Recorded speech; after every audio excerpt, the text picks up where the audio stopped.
Alors, je pense qu'il y a 2 semaines, on a dit ce qu'on appelle les postulats de la réversibilité et on a vu les conséquences du deuxième principe. Il y a 2 postulats, le postulat de Kelvin et de Clausius. Il est impossible que la chaleur se transfère du côté froid vers le côté chaud. Le deuxième postulat, il est impossible de convertir intégralement une quantité de chaleur en travail. Donc c'est ce qu'on appelle les machines monothermes. Les machines monothermes, ça n'existe pas. Donc pour qu'une machine fonctionne, il faut 2 sources de chaleur au moins. Donc il y a ce qu'on appelle les machines dithermes et les machines polythermes. Polythermes, il y a 3, 4, 5, etc. Donc nous, on s'intéresse uniquement aux machines dithermes. Une machine ditherme, c'est une machine qui est en contact avec 2 sources de chaleur, une source chaude et une source froide. Donc maintenant, Léa, on va c'est-à-dire d'une manière approfondie, donner une définition exacte et ensuite on va faire ce qu'on appelle, c'est-à-dire on va comparer toutes les machines, donc on va introduire la notion de rendement, l'efficacité, et on va parler d'une machine optimale ou la meilleure machine qui existe, il y a ce qu'on appelle la machine du Carnot. Il y a le rendement et l'efficacité qui ne dépend que de la température et il est extrême, c'est-à-dire il n'y a pas une machine qui a un rendement supérieur à celui de Carnot. Donc, les conséquences. Alors, l'énoncé général du deuxième principe contient implicitement toutes les données classiques. Voilà. Donc, puisqu'il est impossible, d'après ce deuxième principe, de prélever de la chaleur d'une seule source de chaleur et de le transformer intégralement en travail, une machine thermodynamique doit nécessairement fonctionner entre au moins 2 sources de chaleur. Donc, pour qu'une machine fonctionne, il faut au moins 2 sources de chaleur. Donc, ici, d'ailleurs, on va voir 2 genres de machines.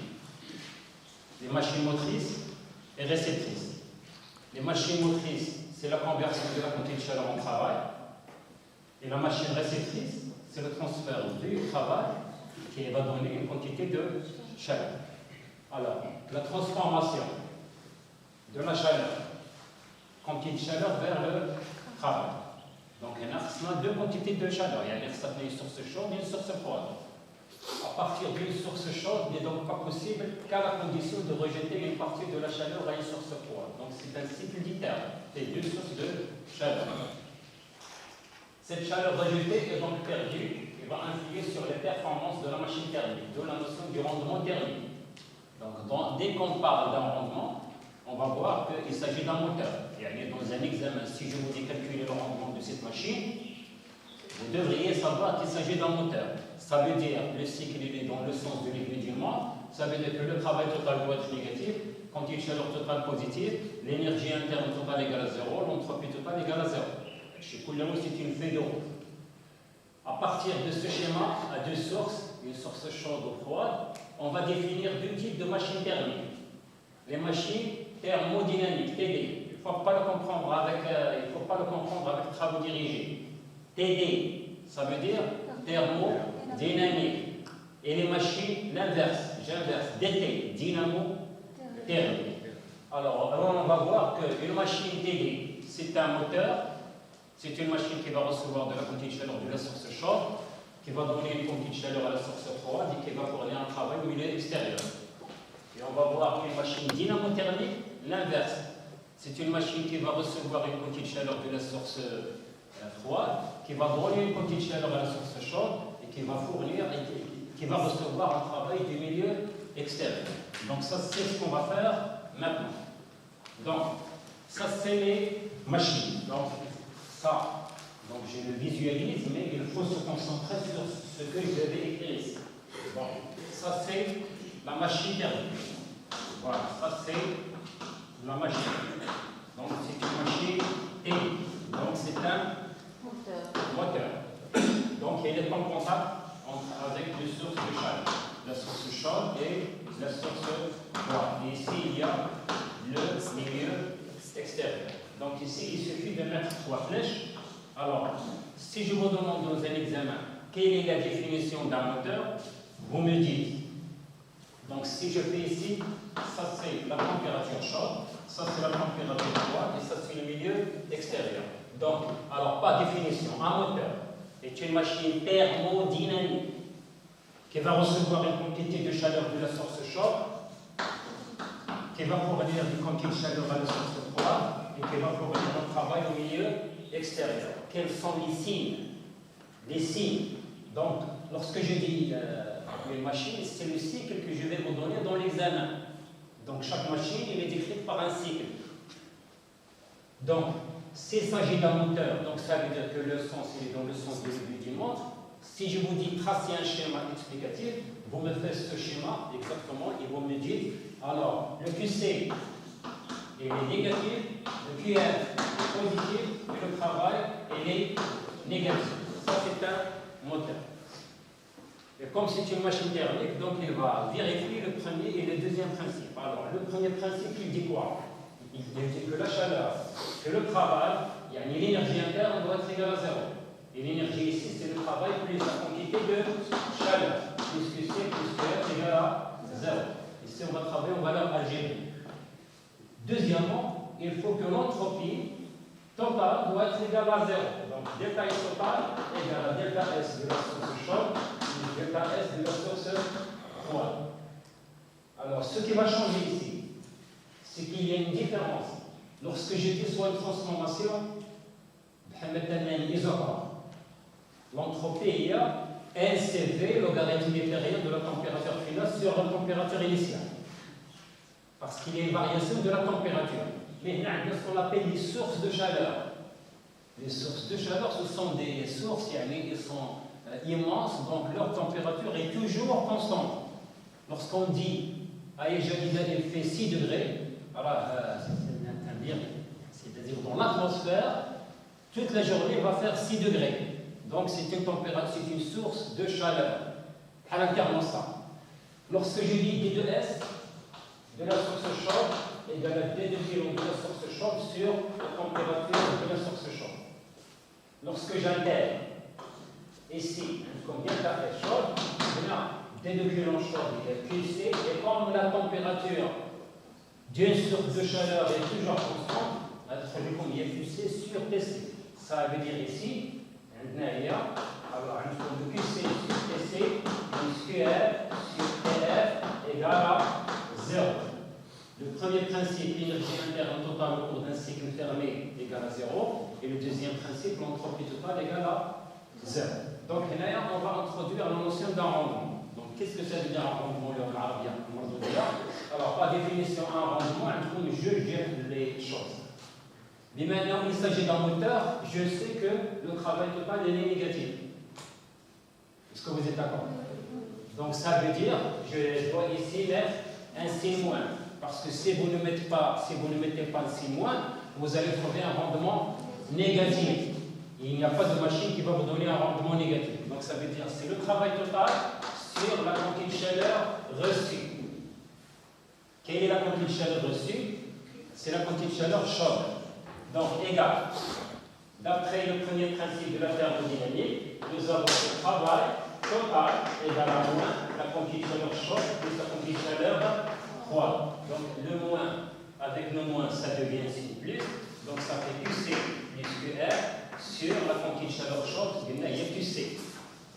Est égal à 1 plus QR sur QC. Donc le travail dirigé, dans les travaux dirigés, j'ai dit là, il m'a fait un plus ou un moins. Donc cette quantité-là doit être négative pour que le rendement soit inférieur à 1 et strictement supérieur à 0. Voilà. Ça, c'est la première donnée. Donc, le rendement d'un moteur est égal à 1 plus QC, QF sur QC. La quantité de chaleur froide va être inférieure, donc ici, ça va être ainsi moins. Donc, la dérivée de négative. Donc, là, le QF et le CD, il est négatif. Donc, ça veut dire qu'il est négatif. Donc, 1 moins, il y a une valeur qui est inférieure à 1. Maintenant, si je vous dis exprimer ce rendement en fonction de la température, dans ce cas, c'est assez simple. Vous allez dire le rendement est égal à 1. Le QF sur le QC, d'après le deuxième principe de la thermodynamique, QC sur TC égale à moins QF sur TF. Ça, c'est le premier principe de la thermodynamique. Ça, c'est le deuxième principe. Ça, c'est l'énergie interne égale à 0. Ça, c'est l'entropie égale à 0. QC sur TC égale à moins QF sur TF. Voilà, moi je cherche QF sur QC égale, donc ça implique que QF sur QC égale à moins TF sur TC. Ça veut dire que ce rendement-là égale 1 moins TF sur TC. Et comme la température froide est inférieure à la température chaude, donc on va trouver la similitude à nombre, c'est-à-dire 0 et quelques, 1 moins 0 quelques, donc on va trouver un rendement qui est strictement inférieur à 1 et strictement supérieur à 0, et tous les rendements ils sont donnés en pourcentage. Moralité. Il y a grosso modo. Une machine thermodynamique, c'est un moteur qui, d'après le schéma, reçoit une quantité de chaleur de la source chaude, fournit un travail au milieu extérieur et fournit une quantité de chaleur à la source froide. Les signes de QC négatif, QR positif, travail négatif. Il faut que cette machine qui est écrite par un cycle doit vérifier et le premier principe et le second principe de la thermodynamique. W plus QC plus QF égale à 0, l'entropie totale de une température constante, c'est une source de chaleur, pas un frigo. Un frigo, qu'est-ce qu'on appelle un thermostat 2, 3. Si vous le fixez, ça veut dire qu'il est toujours à la même température. L'océan est une source de chaleur, l'atmosphère est une source de chaleur. Donc ce sont des températures qui ne varient pas. Vous faites ça, comme 20 mètres. Si je vous demande de calculer un rendement ADI, donc vous faites 1 plus QF sur QC. Pour remplacer directement. Si je vous dis exprimer ce rendement en fonction de la température, il faut faire ça. Donc ça, c'est ce qu'on appelle un moteur. Alors une voiture, il ne peut pas fonctionner que si tu mets du carburant. C'est la source chaude. Lorsque tu démarres, donc le gaz va brûler, donc c'est la source chaude. Lorsque tu regardes le pot d'échappement, il a évacué de la fumée, c'est la source froide. Et la voiture va rouler, donc il va fournir un travail au milieu extérieur. Donc ça, c'est ce qu'on appelle le moteur. Maintenant, récepteur. Donc j'ai passé ici.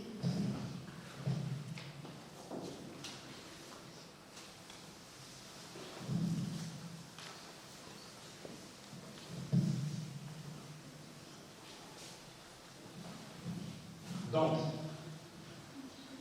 les machines réceptrices.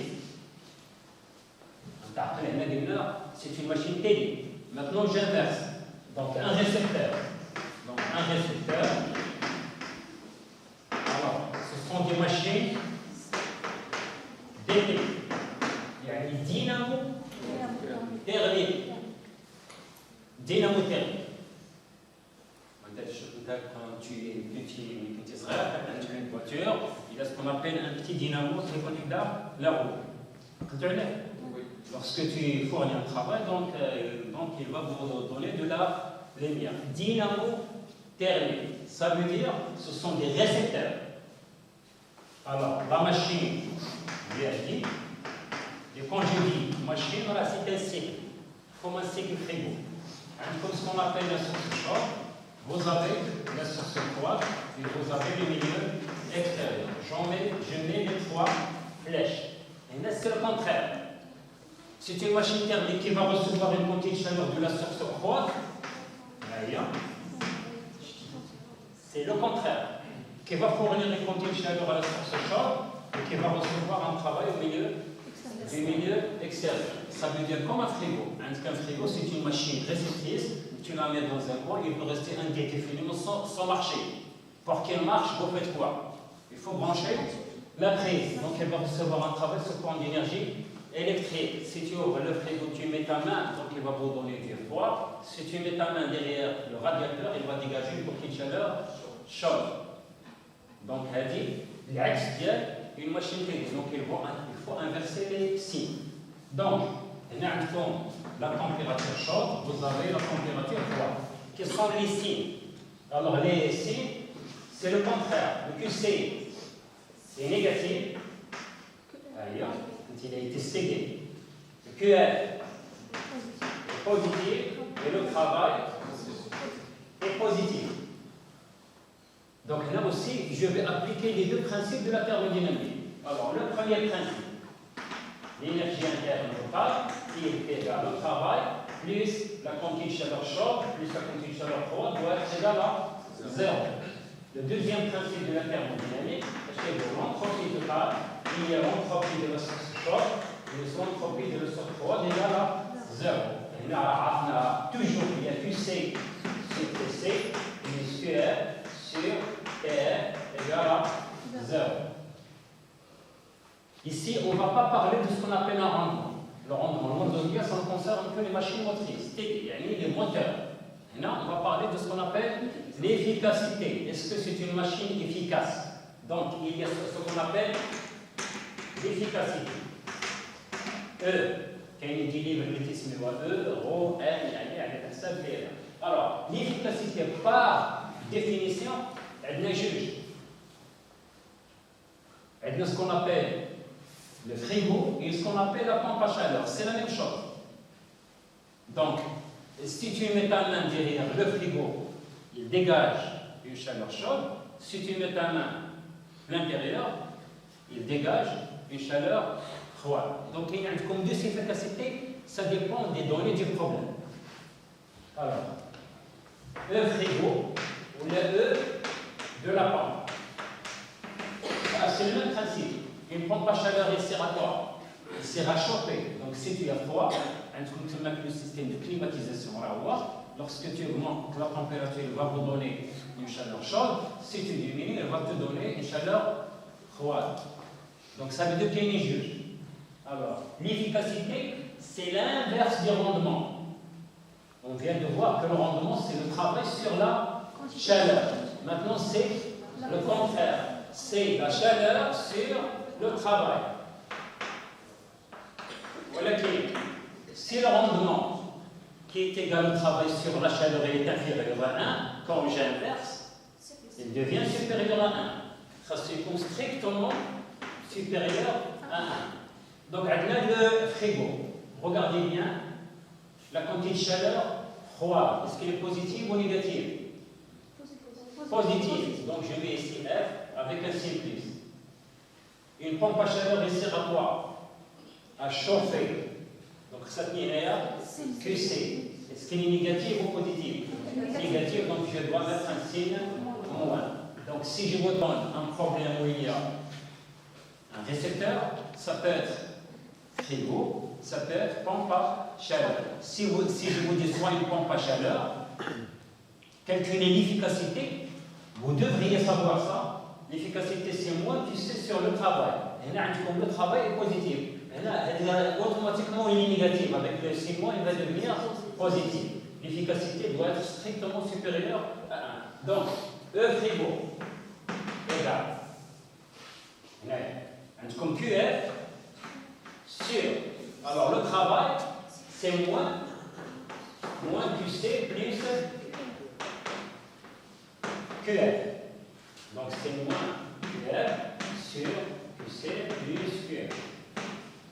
Donc, alors, ou bien vous remplacez directement et vous allez trouver un nombre qui est strictement supérieur à 1, ou bien vous continuez et vous dites, bon, c'est moins, donc ça fait QF, et je vais mettre ici QF en facteur. Donc, ça fait QF, facteur de 1 plus QC sur QF. Égal. Je simplifie. Donc, ça fait moins 1 sur 1 plus un courbe QC sur QF. Maintenant, QC sur QF est égal à moins TC sur TF. Oui ou non? Donc là, je vais mettre moins TC sur TF. Je résous en même dénominateur. Donc, on dit qu'on a comme TF sur TF moins TC. TF moins TC, elle est négative. Oui ou non? Parce que la température froide, il est inférieure à la température chaude. Avec ce moins, il devient positif. Donc, le moins, je l'injecte ici directement pour être je comme TC moins TF. Donc, E du frigo égale TF sur le TC moins TF. Donc, si je vous donne une machine frigorifique comme dans la série numéro 3, le problème sur le frigo qui a été posé comme un examen PCMAI, je avais posé la question calculer l'efficacité. Donc c'est simple. Ou bien vous remplacez directement ici, la quantité de chaleur froide, il est positive, vous la divisez par le travail, il va vous donner un nombre supérieur à 1. Si je vous dis exprimer cette efficacité en fonction de la température, vous faites un petit calcul simple et vous allez trouver ça sans oublier que TC moins F est positif. Donc vous allez trouver un nombre qui est strictement supérieur à 1. Maintenant, on va parler de l'efficacité de la pompe à chaleur. Il y a une différence qu'une pompe à chaleur sert à quoi? Il sert à chauffer un milieu. Donc maintenant, il fait froid. Si je déclenche avec, il va devenir une pompe à chaleur, donc il va vous donner une chaleur froide. Donc la chaleur froide est négative parce qu'elle est fournie par la machine que vous regardez ici. La flèche sort, donc le QC est négatif. Donc ça fait moins QC sur le travail, moins le QC sur le travail, égale moins le QC, et je fais la même chose. Le travail, c'est moins le QC plus QR. Je simplifie avec le C moins, et je mets le QC en facteur. Donc ça fait le QC facteur de 1 plus QR sur le QC. Je simplifie, donc ça fait 1 plus QF sur QC, c'est moins TF sur TC. Donc c'est 1 moins TF sur TC. Je résume le même dénominateur, donc F de la pente est égal à 1 sur, donc ça fait, j'inverse tout, donc ça fait le TC sur le TC. Avec le TC moins TF est positif, donc on va trouver une efficacité qui est strictement supérieure à 1. Donc c'est-à-dire pour ne pas oublier, regardez bien le frigo. Un frigo, il cherche, il sert, un frigo il sert à refroidir, donc ça fait TF, comme le même dénominateur. Ce qui change, c'est le numérateur. On a comme TF, on a comme TC. Donc, moralité, dès que je prononce rendement, c'est une machine thermodynamique. D'après le schéma, il reçoit une quantité de chaleur de la source chaude, il fournit une quantité de chaleur à la source froide, il fournit un travail au milieu extérieur. Premier principe, deuxième principe, donc vous faites une vérification, c'est assez simple, donc vous allez résoudre le problème. Une pompe à chaleur, un récepteur, c'est une machine dynamothermique. Le moteur, chaque fois que tu dis mon moteur, c'est-à-dire la quantité de chaleur, c'est elle qui va vous donner le travail. Alors, un moteur, c'est une machine qui reçoit une quantité de chaleur de la source chaude et qui va donner deux choses. Quantité de chaleur à la source froide et le travail. Par contre, un récepteur, c'est le travail qui donne. Il a reçu un travail. Il y a une quantité de chaleur froide reçue, quantité de chaleur c'est. Toutes les machines réceptrices, il faut brancher. C'est-à-dire qu'il faut lui donner un travail du milieu extérieur. Tous les moteurs, ils fournissent un travail du milieu extérieur. Est-ce que c'est clair? Donc, c'est la série numéro 4, l'exercice numéro 1. C'est une question de cours que vous avez donné dans un examen pour la filière SMAI. J'ai dit, bon, qu'est-ce que ça veut dire un moteur? Quels sont les styles? Exactement ça. Donc, rapidement, bon, on va les voir. Alors, les machines thermodynamiques sont des machines thermiques qui produisent du travail. C'est le cas des machines à vapeur, locomotive-vapeur, etc. Les moteurs à combustion essence ou diesel, les centrales thermiques ou nucléaires, la production d'électricité. Les machines dynamothermiques qui sont des récepteurs sont des machines de transfert de chaleur. Les machines frigorifiques pour les pompes à chaleur et les liquéfacteurs des gaz. Le cycle de Carnot, ça c'est le meilleur cycle qui existe. Chaque examen, je vais vous poser la question suivante. Et après, tu peux la noter. Comparer le rendement que vous avez trouvé pour l'efficacité de celui de Carnot.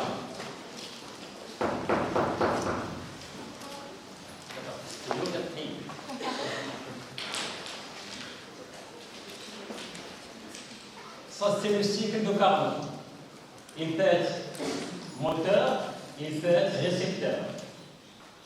Le cycle de Carnot, c'est un cycle qui peut être à la fois moteur et récepteur. C'est un cycle formé par deux isothermes et deux adiabatiques. C'est un cycle formé par deux isothermes et deux adiabatiques. Toutes les machines se comparent au cycle de Carnot. Par exemple, si je vous donne un cycle diesel, alors regardez. Donc je vous donne un cycle diesel. C'est le cycle que vous avez fait dans la série numéro 3. Comme AB, c'est une compression adiabatique. Vous avez BC, c'est un échauffement isobare. Vous avez CD, c'est une détente adiabatique. Et vous avez DA, c'est un refroidissement isocore. On a fait les calculs, donc si vous avez une bonne mémoire, et on a trouvé un rendement du cycle diesel. Si par exemple, je vous dis, comparez-le au rendement du cycle de Carnot. Alors, le rendement d'un cycle de Carnot, c'est un rendement qui ne dépend que des températures extrêmes.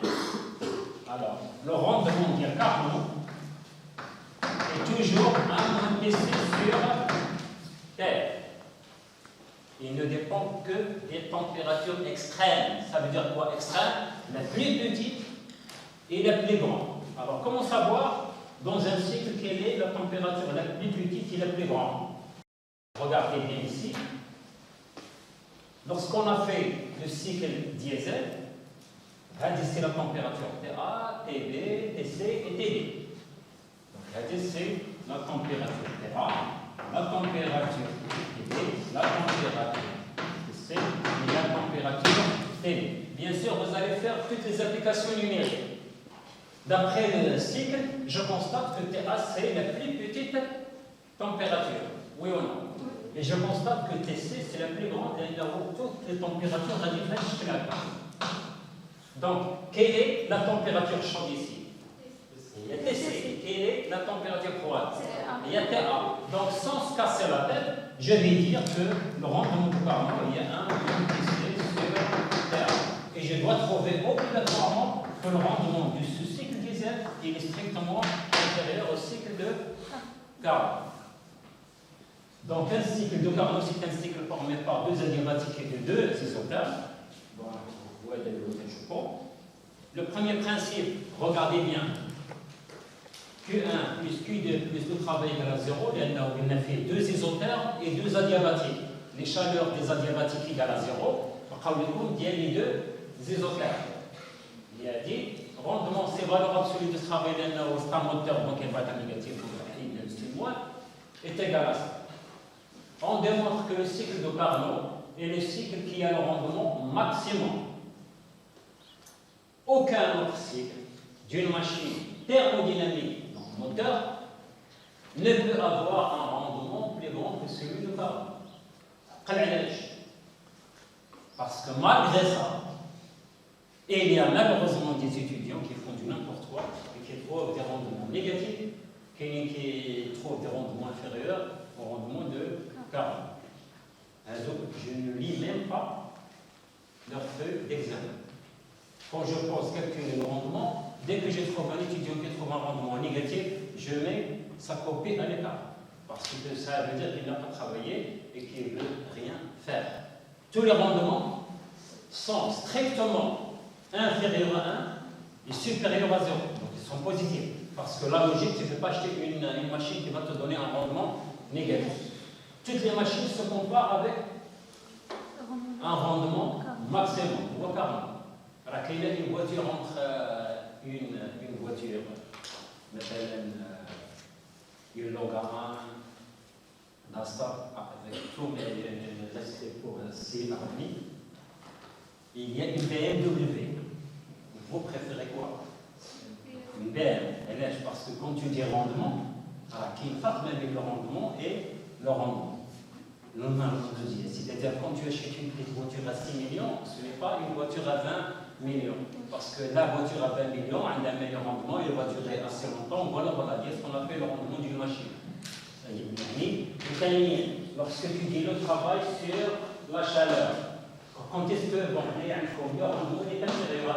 Si par exemple je trouve un rendement est égal à 20%, alors si je trouve reçu est égal à 0,25%, c'est-à-dire 20%. Alors, pour faire augmenter ce rendement, il faut diminuer la quantité de chaleur reçue. Et la quantité de chaleur reçue, c'est quoi? Il est reçu de la source chaude, qui est directement liée au carburant. Donc, si la quantité de chaleur chaude est grande, le rendement il est petit. Donc, ça veut dire que c'est une voiture qui consomme beaucoup. Si la quantité de chaleur est très petite, le rendement il est meilleur. Donc, ça veut dire que c'est une voiture qui ne consomme pas beaucoup. Donc, c'est-à-dire ce qu'on appelle un rendement d'une machine. Alors, donc tous les rendements sont inférieurs à celui de Carnot. Le cycle de Carnot, c'est un cycle idéal, le meilleur. C'est pour cette raison que tous les autres cycles sont comparés au cycle de Carnot et qui sert ainsi de référence. Le meilleur. Bon, alors, je te 1 moins T2 sur T1. Ou si je vous montre le cycle, T2 c'est la température chaude, et vous allez voir que T1 c'est la température froide. Donc si je vous donne n'importe quel cycle, vous notez les températures et vous les encadrez. Si je vous dis calculer le rendement de Carnot, vous prenez la plus petite température, c'est la froide, la plus grande température, c'est la chaude, et vous allez trouver que le rendement que vous allez trouver, que vous avez calculé à partir de quantité de chaleur, il est inférieur. Pourquoi? Parce que le rendement de Carnot ne dépend que des deux températures extrêmes. Bon, les machines thermiques militaires, bon, donc, c'est un moteur. Donc, le robinet, pour vous dire que c'est la source froide, et on a le feu pour vous dire que c'est la source chaude. Vous êtes obligé de me le faire avec le schéma. Je ne vous demande pas de faire un robinet ou non. Vous écrivez source chaude, source froide. Donc, moteur, machine thermodynamique, reçoit une quantité de chaleur de la source chaude, fournit une quantité de chaleur à la source froide, fournit un travail au milieu extérieur. C'est la voiture. Tant que tu ne mets pas du diesel, il ne va pas démarrer. Il ne va pas vous donner un travail. Il faut lui injecter la source chaude qui est la quantité de chaleur Q2 pour vous donner le travail. Et une fois le gaz est brûlé, donc il va être évacué à travers le pot d'échappement vers l'extérieur. C'est ce qu'on appelle la source froide. Cycle de Carnot ou cycle idéal. Température T1, c'est la température froide avec en bleu. Au T2, c'est la température chaude. Elle est en rouge. À deux, ce sont deux adiabatiques. Simple. Le rendement est 1 moins T1 sur T2. Voilà. Alors, les moteurs à explosion à 4 temps. Donc, ça commence par l'admission. Vous avez la compression, vous avez la détente, l'échappement. Donc, d'après le cycle, compression adiabatique. Donc, il y a l'admission et ensuite il y a ce qu'on appelle la compression. Donc, là, il reçoit une quantité de chaleur de la source chaude, ou là, il fournit une quantité de chaleur à la source froide. Et la voiture, elle va c'est-à-dire, elle va rouler. Ce sont des exemples des examens des années précédentes. Il y a ce qu'on appelle le cycle d'essence. On a bien un cycle diesel et un cycle d'essence. Là, il commence par une compression et ensuite il y a un échauffement, ensuite détente et ici il y a un refroidissement. Bon, il y a une compression, il y a un échauffement isocore, il y a une détente, il y a un refroidissement et isocore. Donc le fait qu'il y a un isocore, échauffement isocore, et dans un cycle diesel, il y a un échauffement isocore. Voilà. Le réfrigérateur, c'est le contraire. Un frigo, tu achètes un frigo pour refroidir les aliments. Il y a des dictionnaires.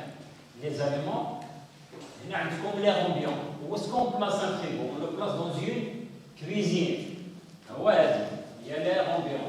Donc, ça, c'est une machine dynamothermique. Un frigo, c'est un récepteur qui va recevoir un travail du milieu extérieur, il va recevoir une quantité de chaleur de la source froide, il va dégager une chaleur méziane. Quand tu ouvres un frigo, tu mets ta main sur un ballon ou sur un steak, froid. Donc il a reçu une quantité de chaleur froide. Si tu mets ta main à l'extérieur du frigo, qui est un radiateur, si tu mets ta main, chaud, il a dégagé une quantité de chaleur à la source chaude, où est-ce qu'il est parti cette quantité de chaleur? Elle est dans le milieu ambiant, la cuisine. Donc, tu branches la prise, il reçoit un travail, il reçoit une quantité de chaleur froide et va vous donner une quantité de chaleur chaude. Quand il y a un exemple que j'avais posé d'ici 20 ans, si je laisse la porte d'une cuisine, d'un frigo ouvert dans une cuisine fermée, est-ce que la cuisine va s'échauffer ou là elle va se refroidir?